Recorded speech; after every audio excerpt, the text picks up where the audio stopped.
You guys are learning. I'm going to stop recording these because what's happening is I get 30, 40 people to sign up and then like 8 show up because they just think they can get the recording. So we're going to change that in the future. Here's where we're starting today, guys. We are going to talk about social media and how to improve your content on social media. I'm going to share 3 things. Brian, none of this is going to be new to you because you've been through the academy, but it's a good refresher if anything else. And I want to go over these 3 things because I've had a lot of conversations lately with advisors, clients and non-clients about content. And I'm watching a lot of people get frustrated. And it's interesting because when I ask them why they're frustrated, their answers tell me a couple key things about what they're focused on when it comes to their content, and they're focused on the wrong things. And so what I want to use this webinar today for is if somebody could turn their mute off, somebody's got a loud background. Thank you. If you truly want to use LinkedIn, for example, to grow your business, to create opportunity, LinkedIn, you have to do 2 things well. And this is not one of the takeaways, but you got to do two things well. You have got to make sure you have good connections, and you have got to make sure you are creating awareness, which is content. And if you're just using LinkedIn to make connections and send messages to try to schedule appointments, it's not going to work because you're not creating any awareness. It's no different than making a cold call to somebody who has no idea who you are. But when you create content, you create awareness. People start seeing who you are. They get to know you. Heck, they might even start liking you without ever meeting you. And it's going to make everything else you do with your prospecting more effective. And that's also one of the things I want to make sure I get across on social media. Rarely does social media lead to appointments and wins immediately. It creates awareness. This is why so many agencies still refuse to get on the bandwagon about social media. All they care about is quick wins. How many appointments did you schedule? Awesome. I still have to create awareness to schedule appointments. So what I want to share today is the 3 things that I think have helped me the most. And there are 3 things that I see a lot of people not focusing on. And if you could just make these shifts here and apply them to your content, social media will be more effective for you. When I say social media, again, most of you on this call are probably B2B, business to business. So LinkedIn is going to be a key platform for you. If you're on this and you sell individual insurance or Medicare, maybe Facebook is a great platform to be on as well. So let's start with number 1. The first thing I want you to remember when it comes to improving your social media content is you have to grow your audience if you want to grow your awareness. So I will have advisors who have 200, 300, maybe up to 1,000 connections. They start creating content and then they're mad because it doesn't get the engagement they want. And I say, well, how many connections do you have? And they're like, 289. Well, that's why you don't have a ton of connections yet. So the first thing you have to do, guys, is to improve your use of social media, LinkedIn. You have got to grow your connections. Now, here's the key thing you've got to remember with growing connections. Quit accepting everybody's connection request. As you start creating more content for LinkedIn, by the way, you're going to get more connection requests because people are going to start becoming more aware of who you are. But you got to be careful. You got to have a good filter. My filter on who I accept connections from is this somebody that I could potentially do business with? And is it somebody who could help me and I could help them? If the answer is no, I decline it. So you have to put a filter on whose connections you are accepting.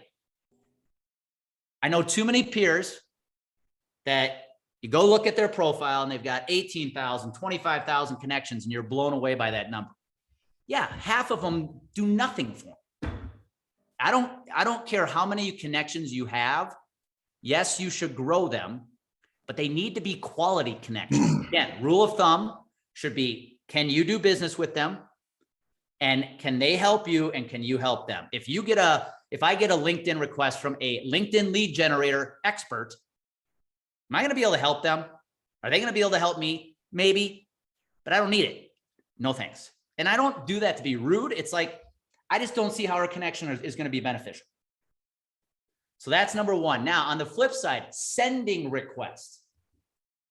You've got to be very detailed about who you're sending requests to. If you've been in my academy, you've worked with me, you know we have talked about demographics versus psychographics. Everybody on this call, if you're in the, I think everybody here is in the insurance industry. We've all been taught on how to identify prospects demographically, right? Size, location, industry, what else? Revenue, you name it. But we've not been taught how to identify prospects psychographically, which is how do they think? What do they believe? What do they stand for? Now, the downside of searching for connections on LinkedIn, right, is you can't qualify people psychographically by looking at their profile. So you're going to have to use demographics to make connections. So you should, if you have a good idea of who your ideal prospect is demographically, use the demographics to go search for them on LinkedIn. Go to the search button. Maybe you do business in the Dallas, Texas market. So you're going to focus on Dallas, Fort Worth Metroplex. You're going to focus on head counts of 51 to 200, whatever that is. And you're going to focus on CFOs or CEOs or HR directors. Use those search filters to filter out and create a more detailed list of potential connections. Now, when you have this list, here's what you got to be careful of. Too many people try to start qualifying them even deeper. At this point, if I go after CFOs in the Dallas Metroplex, I have a list of CFOs in the Dallas Metroplex. I'm not going to judge who I should connect with and I shouldn't. I'm just going to start making connections. Because at this point, I don't know if they're a fit or not. That's okay. But heck, if they're a DFW CFO and I sell in DFW, they could be. That is a much higher quality connection than anything else. Adam, you asked, what are your thoughts about accepting connections from competitors? At this point, because this is going to lead to step number 2, guys, you need to be focused on one thing and one thing only, and that's prospecting. So again, I'm going to go back to the question. Unless you want to collaborate with said competitor, if you're focused on your prospects, I just probably decline it. That's just my opinion. Not that you're trying to be rude about it, but hey, I'm focused here. I'm on this platform to make connections with prospects or COIs. So the first step with LinkedIn to enhance content is make good connections. You have to grow your audience. I've used the analogy about being the mayor of your town. Your connections on LinkedIn, that's your town, whether it's 200, 1,000, or 10,000. You've got to go find new residents for your town, but they need to be the right residents. So that's step 1. If you want to enhance your content and its performance, grow your connections. You have to block time in your calendar to do that. Now, one rule of heads up you want to be careful of with sending out connections. You send out more than 100 in a week, LinkedIn's going to flag you. So be careful. Don't dance with the devil. Don't get close to 100. But block time every week to just go search and make some connections. Guys, it's a numbers game. Some will, some won't. And I'd be doing that right now if I were an advisor, because you got about 2 months, 2.5 months to go get after it for the 4th quarter. And a lot of these potential connections, guess what they're going to be looking at in the next 2-3 months? Renewals. And my guess is a lot of them aren't going to get pleasant renewals from what I'm hearing in the market. And you hit that message on the right day at the right time, guys, they're more apt to respond. So step 1, grow your connections. Step 2, to enhance your social media content. Please, please, please remember this tagline: performance over popularity. You are on LinkedIn for one reason: prospecting. So when it comes time to creating a piece of content, don't look at what your peers are doing. 90% of them are going for popularity. Go look at who's commenting and engaging on their post. Other advisors, is that helping them grow their business? No. You just care about one thing, and that's talking to your prospect. What does that mean? That means your engagement might look a little lower than your peers, but who cares? You're targeting it, you're putting it at the right person. And that leads to the metric side of this: performance over popularity. There's 3 metrics you get with each post. You get impressions, which used to be called views. You get likes, and you get comments. We want to focus so much on the likes and comments, right? It's like a dopamine hit. They love me. But here's what you want to remember. Most people you end up doing business with as a result of a connection on LinkedIn will never like or comment on your stuff. As often as I post, guys, and I have some posts that get a shitload of engagement, and pardon my language, most advisors who I actually end up hiring our company for work never comment on our stuff, but they see it. That's the point. So if you're going to focus on one metric with your content, it's that impressions metric, not the likes and the comments. And here's why that's important. If you focus on the likes or comments, you're going to tend to want to create posts for the metrics, not because it's something that's coming from your heart. Here's what I mean by that. You sit down and you say, okay, I want to create a post this week. If you're just focused on the metrics, you're going to ask yourself this question: what can I post that's going to get a good reaction? But do you actually believe in what you're about to say, or are you just doing it to get a reaction? When you post from here,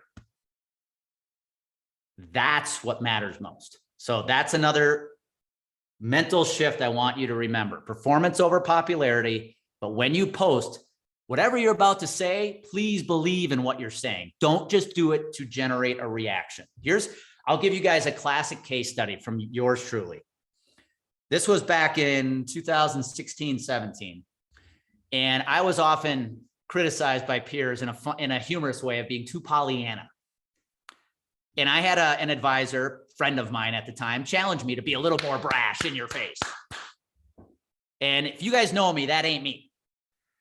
And I ended up writing an article for LinkedIn. This is back when my main thing I did on LinkedIn was articles. And it was like calling out brokers. Even though I was one, I was calling them out saying, hey, if you don't change your ways, you don't start doing the cost containment, you're going to be an afterthought. Guys, I damn near wanted to take a shower after posting that. Did it get reactions? Oh, yeah. Good and bad. But it wasn't me. I purely did it for the reaction. And from that moment on, I said, I'm never doing that again. So post what you believe in. Don't post just to get a reaction. And performance over popularity. Which leads to step 3. Before I get there, Kim, you asked, how do I get rid of all the contacts that I have that I really don't need? You can just go through them, Kim, and just start deleting them. I forget what the actual thing says, that delete or I was going to say unsubscribe, disconnect. There's a way you could just go through and disconnect with them. And I don't even think they get the notice that you disconnected with them. So don't worry about it. They don't see it. But good question, Brian. I think you asked that same question in the academy. Should I scrub my list? Yeah, especially guys, if you've had a job change or a career change in the last year or two, it might be worth going through that list. Gabe, I know you're on this webinar. You, within the last few years, switched role from the wholesale side of the business to the retail. So at one time you were focused on brokers. Now you're focused on businesses and private employers. Might be worth going through your list. Just a food for thought. Now, don't eliminate everybody, but the better quality of the list, the better the performance. So we've got step 1. You got to focus on growing your community with the right people, because the more you have, the more engagement and awareness you'll create. Step 2, Performance over popularity. Just speak to your prospects. Don't post to get a reaction out of your buddies. Step 3. Now we get into actual creating content. What kind of content should you create? Guys, right now, there are 2 pieces in content you have to create right now. I teach 5 different types, but the 2 I lean on the most are this. Call it stories and statistics. I try to create taglines that are easy to remember. Stories and statistics. What do I mean by that? Number 1, let's start with statistics. Use your LinkedIn content, whether it's pictures, graphs, video, to teach. So when I say stats, think of teaching, numbers. Now remember, performance over popularity. So just speak to your audience. Here's a classic example where brokers hesitate. Imagine you're an advisor and you focus on small group. Could we argue that a video on what is a deductible would be an awesome video for a potential small business owner? Because a lot of small business owners don't even know what it is. But you're hesitant to create that video. Why? Because what are my peers going to think? We all know what a deductible is. Why would I do a video on that? Doesn't matter. All that matters is it going to help your prospect? And if you're an advisor who focuses on the smaller markets, basic education is going to go a long, long way. So when I talk about educating your prospect, guys, you got to teach. Use your content to teach. And remember, you're just talking to your audience. Imagine you're in a conference room with a prospect at a whiteboard and you're teaching. Especially if you go after larger business. I see some advisors on this call that I know go after larger business, but you are not one of the big firms. You have got to find a way to differentiate yourself. This is how you do it. You want to get attention of a big prospect? Let them see you on LinkedIn teaching some good stuff, because your competition is not doing that. Now, here's where I know your head probably went when I said this. But Andy, I'm a little hesitant to do that because I don't want my competition to see it. 2 things you need to remember. Often, whatever you're teaching about, your competition, I'm just going to say it, is too lazy to do anything about it. And number 2, they may even work for an organization that doesn't let them do it. Gabe, I'm looking at you because your face is on my screen right now. You guys have a very specific, almost intellectual property, right? The IP of the physician network. Right. Teach about that all day long, dude. Literally, your competitors can't copy that. Right. So guys, teach more than you're comfortable teaching. This goes back to the strategy I've shared before when I started my newsletter back in 2015. I would literally take a strategy, put it on a PDF and say, this is what it is. Here's how it works. Here's why you need it. And I knew when I was hitting send, the prospect could literally forward it to their broker and say, hey, what do you know about this? But I didn't care because I knew they were going to do nothing about it. And it led to business. Social media content's the same way. Teach, teach, teach, teach, teach. Andrew McNerlin, you're on the call. You represent a pharmacy solution. Don't assume every broker knows about pharmacy. Teach the basic stuff. They love the basic stuff. The second piece of content. So we've got statistics, teach. Storytelling, folks. If you can take lessons you've learned in your life, both business and personal, and put it out as a piece of content, that is the #1 way to get a prospect to relate to you. I had this conversation with an agency client of mine on Tuesday. We were talking about this very exact same thing, and they just didn't, a lot of them were struggling with putting out the personal stories. And I asked them this question. I said, okay, pre-pandemic, why would you take a prospect out for dinner, play golf, cup of coffee? Why? Why would you do that? Well, I wanted to get to know them. How easy is it to do that now post-pandemic? Not as easy as it was. Some of you are probably doing business with prospects now before that you literally can't because they're in different markets. So how do you get to let them get to know you? Your content. It's just like the cup of coffee or the round of golf. So when you share personal stories, and guys, they can be the most mundane things that happen in your day. But if it's a lesson you've learned that has impacted your career, your life, whatever, that's what your prospects will relate to because they have gone through it too. The number one compliment I get on my content is when I get on a call with an advisor and he or she says, man, that post you put out on Monday, I thought you were talking right at me. Because we related, that content related to you. So don't be afraid, guys, to let your personal stories, personal part of your life come out through lessons. And again, you can do that with video, you can do that with pictures, doesn't matter. Now, if you're going to post something personal, that's more of that, hey, look at me, see me. That's for Facebook and Instagram. I'm talking about personal stories that are tied to business or life lessons. That's powerful stuff. So if you just start using LinkedIn between now and going into the fourth quarter to grow your connections with the right people, which means, by the way, as you create more content, you're going to get a lot more connection requests. You're probably going to decline a lot of them.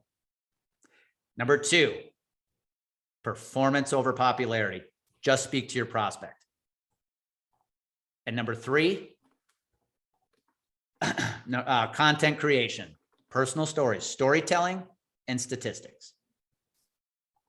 If you do these three things, guys, I promise you, you're going to have so many more prospects who are aware of you. And then when you sit down to pick up the phone, you sit down to send an email to a prospect, that awareness has been created, and it's going to make all of that more effective. We're about to get in a very noisy part of the season. You need to stand out. LinkedIn is an awesome way to do that. Instagram and Facebook, guys, you've got to pay to play nowadays. You want to get any attention, you got to put ads in there. LinkedIn still doesn't need it yet. So get after it, create some awareness. And don't overthink it, guys. If it's one post a week right now, cool. That's it. Don't think you've got to be there every day. So with that being said, we've got 7 minutes. Questions on connections, questions on content, questions on performance, metrics. Fire away. Hey, Andy, I got a quick question. Yeah. As far as posting things on LinkedIn, would you try to be, would you concentrate on one specific area, or would you mix it up? And what I mean by that is, you mentioned, like, I believe it's Andrew that I see there that is in the pharmacy spend. Yeah. So, like, would you like, there's compliance. I mean, we could go on and on about all the different things. I mean, would you kind of? Yeah. Good question, Greg. Andy's a little different just because he sells a pharmacy solution. So he's going to be really focused on that. You're an advisor. So here's what I would tell everybody to do. If you're struggling with content, sit down here this week or next week and say, what do I want to become known for with my content? Here's what I mean. I did this a few years back and I said, here are the things I want to be known for. When I was an advisor, cost containment was one. I want to be known for cost containment. Number two, time management. So you see a lot of content around that I post around time management, discipline. And then number three was mindset. So I'm going to post a lot of stuff about mindset. Just pick some stuff you want to become known for and then create your content around that. Because what happens is if you stay consistent at it long enough, you will become known for that. And not that I am the perfect time management guru, guys, but I have a lot of people who reach out to me now for time management, especially with clients, because they have seen this stuff for that long from me. People will start recognizing you for those areas. You just got to stay consistent. Good question, Greg. Gabe, if you have now, okay, that's a promotion. I won't read that. You can go to the chat box and read that from Gabe. So any other questions, guys? Thanks, Gabe. I appreciate that. It's well deserved, buddy. Here's one more tip, guys, on metrics I want to share. Now this only applies if you have premium or navigator, just as a heads up. There's a metric in your profile that says who's viewed your profile. Now, if you have the basic, you get to see like 3 or 4 people who viewed you. That's about it.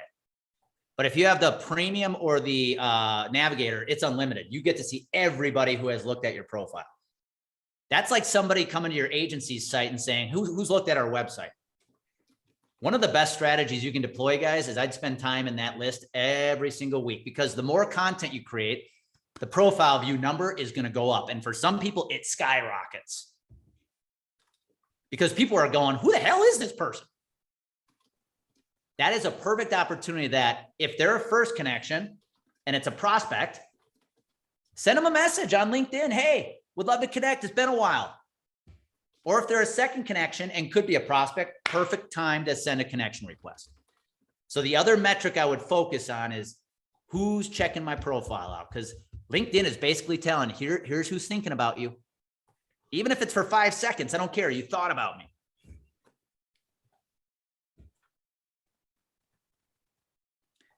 Basic stuff, guys. I know these are simple things. If you just lean into them, it's going to make your LinkedIn experience so much better. Any other questions?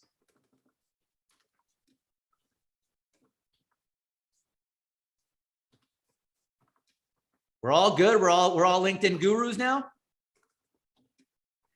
Well, Andy, I don't have a question, but Christian on here did it. You maybe missed it in the chat. Did I miss it?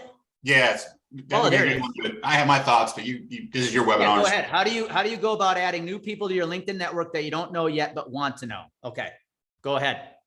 Man, you get personal with it, right? Like, don't send me that generic, I just pushed a button and boy, hey, Greg, I'd really like to join your LinkedIn network. Like that's an automatic delete. I don't even care if it's the Pope. I won't respond or take that one, but I try to scour their profile. I go to their website. I find something to connect and engage them with. Hey, I was on hey, Ada, she's in California. I'm going to try to track you down. Hey, I was on a webinar with Andy Neary. Noticed you were on there too. What was your takeaway? How often do you attend his events? Just something to try to make a connection, right?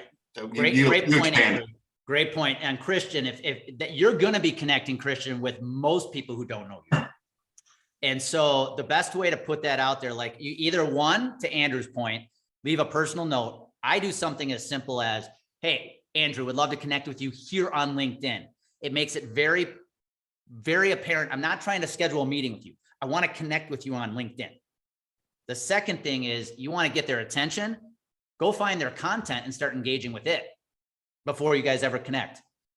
Start engaging with their content if they're posting. And then when you send the connection request, they're going to be a hell of a lot more apt to accept. Great question. All right, guys, 2 minutes, last word, and then I will leave you alone. By the way, I'm going LinkedIn live at 10:30 my time here in 2 minutes. If anybody wants to jump over, I am talking about the best sales closing technique no one freaking talks about. So that's where I'm going next. But guys, if you're an advisor, and you still have to win some business before the end of the year. If you're cruising right now, blowing through your goals, God bless you. But if you still got to win some business before the end of the year, dude, men, women, I know some of you have already signed up. Please consider the Broker Branding Academy. I know I'm pitching right now, but it starts Wednesday.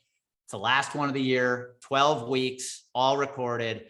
This is what I'm teaching. Marketing system, sales system. You still have a lot of hay to make, guys, between now and the end of the year. When your competition shuts it down because they're focused on renewals, you need to crank it up and you need a plan to do it. So please give it consideration. We have a few more seats left. Just shoot me an email, text messages, whatever, if you want to know more. It starts Wednesday though. So with that being said, everybody, you will get the recording in a couple hours for this webinar. I'm going on LinkedIn Live here right now if anybody wants to jump over. Otherwise, I will see you guys later.